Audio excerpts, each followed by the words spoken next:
صباح البركة والرزق والعافية متابعينا، خصوصا صالونات مراكز التجميل.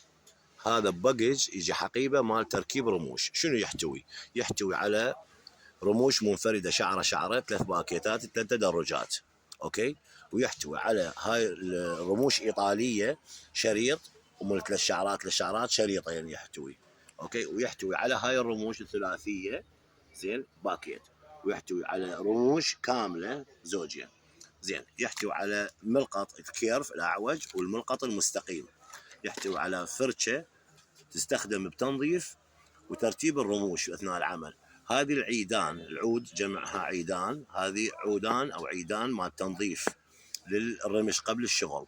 هذا المادة مكتوب عليها كلينسر للإدامة والتنظيف زين. هذا المقص للعمل، هذا الورق الفاصل اللي تحت العين، هذا الشريط تابع لهاي الماكينة اللي من تركبين الرموش وتريديها تنشف على السريع تدوسيها، هذه شحن تنطيك هواء فان، اوكي.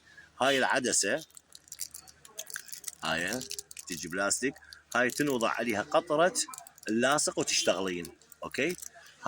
هذا الشريط، هذا البنية اللي عندها فوبيا او تخاف تلزقي لها شريط بالجفن العلوي للحاجب حتى ما تظل ترمش وتلعب روحش زين، حتى لا تضوجك.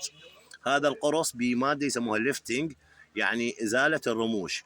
عاد تجيك زبونه هي مشكله رموش وتريد تزيلها، تزيليها بهذا، او انت خطأتي تزيلي بهذا، او انت تريديني ورا فتره جت تقولي تشيلي لي رموش تشيليها بهذا. بعد شنو بيها محتواها؟ هذه محتواها، اوكي. هاي الجنطه وهاي تجي هيك بالضبط. عفوا، وين اللاصق؟ اللاصق ما ذكرنا. لاصق رموش موجود هذا وياها،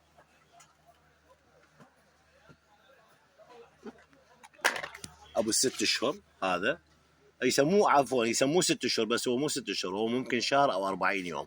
هذا اصلي بارد بدون غاز، اوكي. وهي شيء، وهاي تنسد الحقيبه. تحياتي لكم، كان وياكم حيدر درو من مكتب ميزان الذهب لمواد التجميل والعنايه بمرأة بغداد، الشارجة، عماره روز، الفرع الثاني عامريه، شارع العسل.